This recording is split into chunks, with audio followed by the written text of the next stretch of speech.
What does it mean for something to be worldly?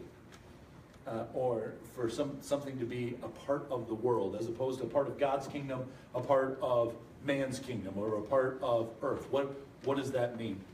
I like this. I want to show you. I think this is a good definition.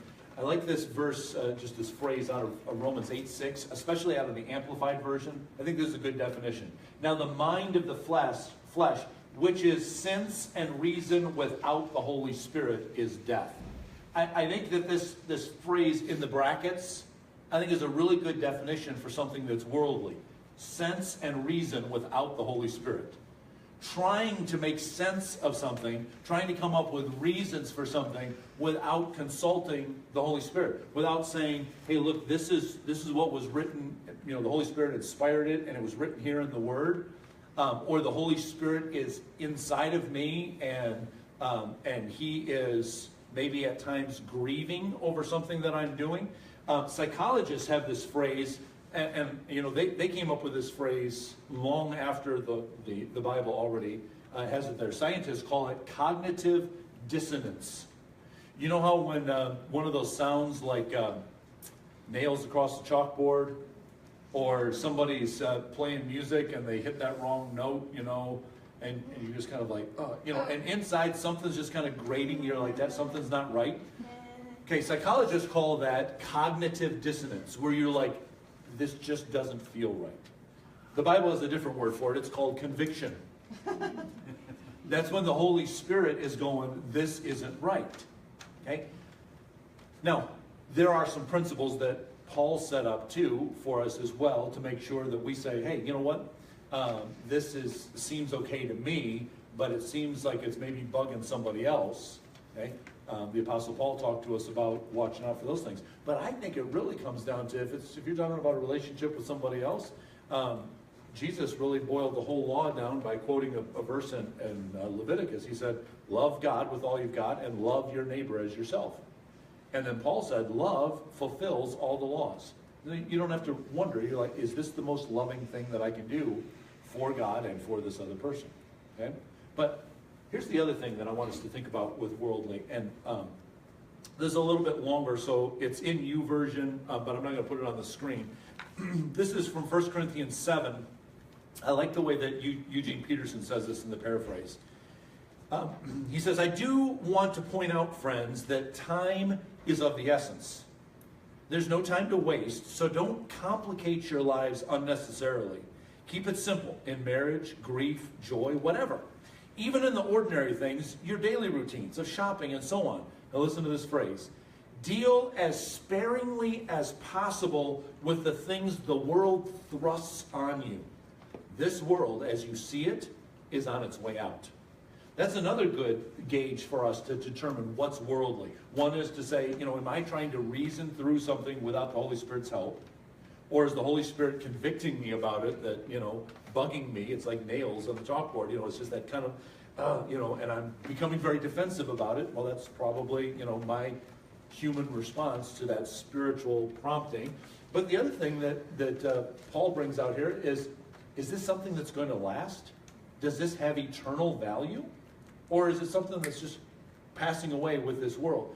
And so I don't want to spend a lot of time on this, because we started a series a couple of Septembers ago called Aliens and Strangers, and we're going to rejoin that again in just a couple of weeks, where we're working our way through 1 Peter, where Peter talks to us about this phrase, and I love this phrase. It's that we are in the world, as in we live here, but we are not of the world, as in we don't have to adopt its customs, its cultures. Okay? So let me just give you a couple of examples of what in, not of would look like. In would be that if we're in the world, we use earthly things. Right? We're using chairs right now to sit on. We're using technology to broadcast the message, or to look up things on YouVersion. So we're using things, but that's being in the world. But not being of the world is having those things control our lives.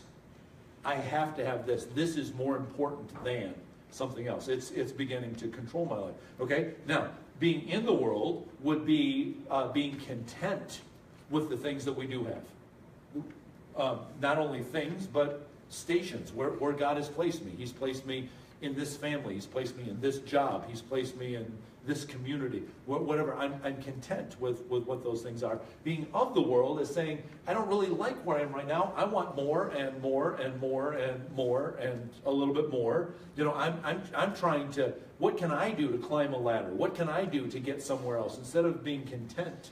I like how David, in one of his Psalms, he says to God, you have let my boundary lines fall in pleasant places.